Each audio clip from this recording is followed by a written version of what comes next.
Mali ba na hindi ko matanggap ang nakaraan ng babae na pakakasalan ko?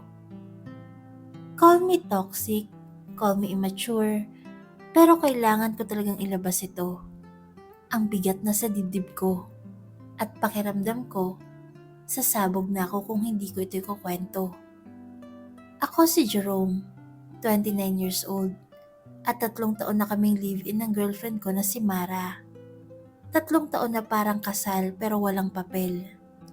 Plano ko na talaga siyang alokin ng kasal ngayong taon. Nakabili na nga ako ng singsing. Tinago ko pa sa isang maliit na kahon sa cabinet ng damit ko. Hinihintay ko lang ang tamang panahon. Si Mara ang tipo ng babae na pang-asawa. Masipag, maalaga, sweet. Kapag umuwi ako galing trabaho, may nakahanda na siyang ulam kahit pagod siya sa opisina. Kapag may problema ako, siya ang unang nakikinig. Kapag natatakot ako sa future, siya ang nagbibigay sa akin ng lakas ng loob. Akala ko, siya na talaga ang makakasama ko habang buhay. Hanggang sa nangyari ang reunion nila. Isang Sabado ng gabi, nag-message siya sa akin. Love, reunion namin ng college barkada ko. Sundayin mo na lang ako mamaya ha. Hindi ko alam kung anong oras matatapos. Okay lang naman sa akin. Alam kong bihira lang sila magkita at deserve niya ring mag-enjoy. Bandang 2:00 ng madaling araw, sinundo ko siya sa isang bar sa QC. Pagdating ko, nakita ko siyang nakaupo sa couch. May hawak na baso, pulang-pula ang pisngi, halatang lasing na lasing. Tinulungan ko siyang tumayo at inalalayan palabas. Habang naglalakad kami papunta sa sakyan, narinig ko pa ang mga kaibigan niya na nagtatawanan. Uy Mara, legacy mo talaga yan? Grabe, college days mo legendary. Dagdag ng isa pa. Napakunot noo ako. Legacy? Legendary? Hindi ko masyadong pinansin noong una. Akala ko, joke lang nila. Tipikal na kwento ng mga magkakaibigan na nagbabalikan ng kalokohan ng college. Pero habang nasa sasakyan kami, hindi pa rin tumitigil sa kakatawa ang isa sa mga kaibigan niya na sumama sa amin sa parking. Naku Jerome, buti na lang ikaw ang pinili ni Mara. Kung alam mo lang ang history niya sa campus bro. Napatingin ako sa kanya sa rearview mirror. Anong history? Tanong ko. Half joke. Tumawa lang siya at sumenyas na, wag na. Wala, nakaraan na yun. Pero doon na nagsimulang pumasok sa isip ko ang duda. Pagdating namin sa bahay, halos buhatin ko na si Mara papunta sa kama. Nang humiga siya, agad siyang nakatulog. Ako naman, hindi na nakatulog. Paulit-ulit sa isip ko ang sinabi ng mga kaibigan niya. Legacy, legendary, history. Kinabukasan hinintay ko siyang magising. Nakatayo lang ako sa kusina, nagkakape, habang siya naman ay umiinom ng tubig. Halatang masakit ang ulo. Love, sabi ko, pilit kalmado. Anong ibig sabihin ng sinasabi ng mga friends mo kagabi? Yung legacy mo sa college?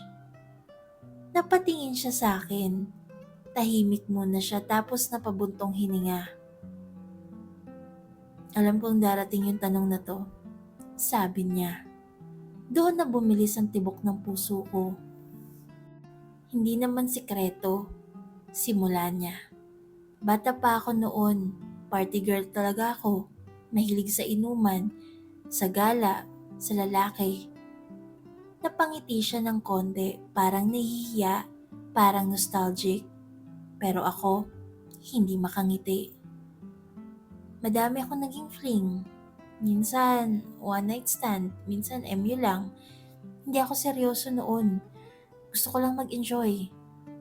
Parang may sumabog sa dibdib ko. Hindi ako conservative na tao. Alam kong may past ang bawat isa, pero iba yung marinig mo mismo na madami pala. Pero ikaw naman ang mahal ko ngayon, Jerome. Dagdag niya. Iba na ako ngayon. Ikaw ang gusto kong makasama habang buhay.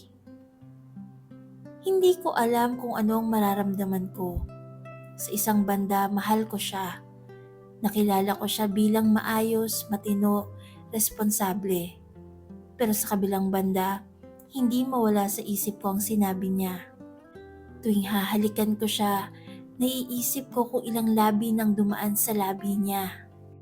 Tuwing yayakapin ko siya, naiisip ko kung gaano rin ba siya sa iba noon.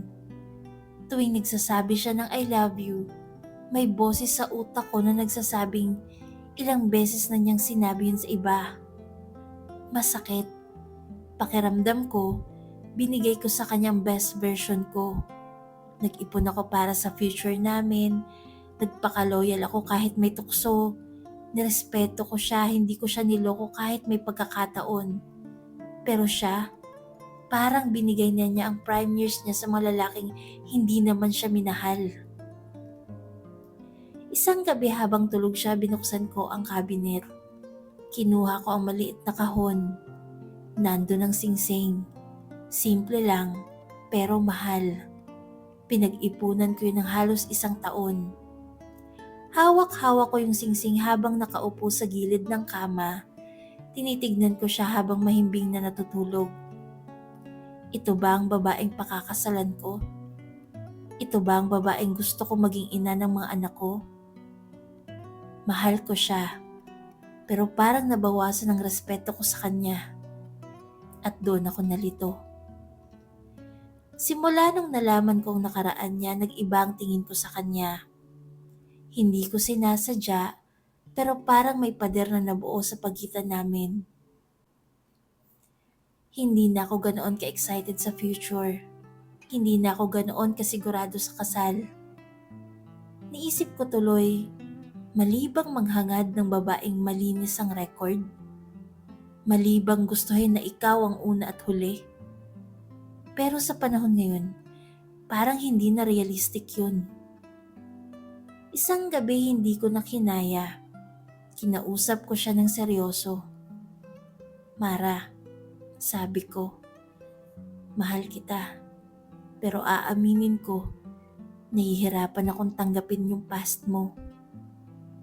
Napatingin siya sa akin halatang nasaktan. Hindi ko na mababago yun. Sagot niya.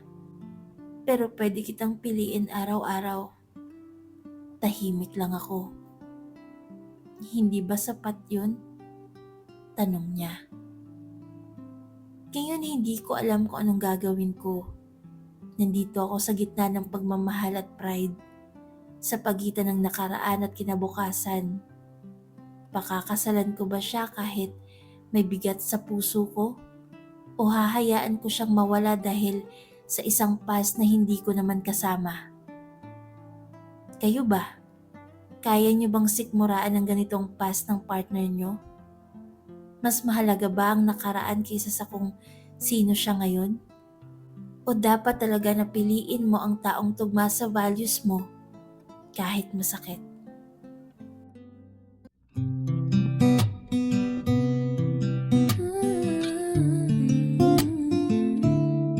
Sa bawat gabi, may kwentong bumapalot sa puso.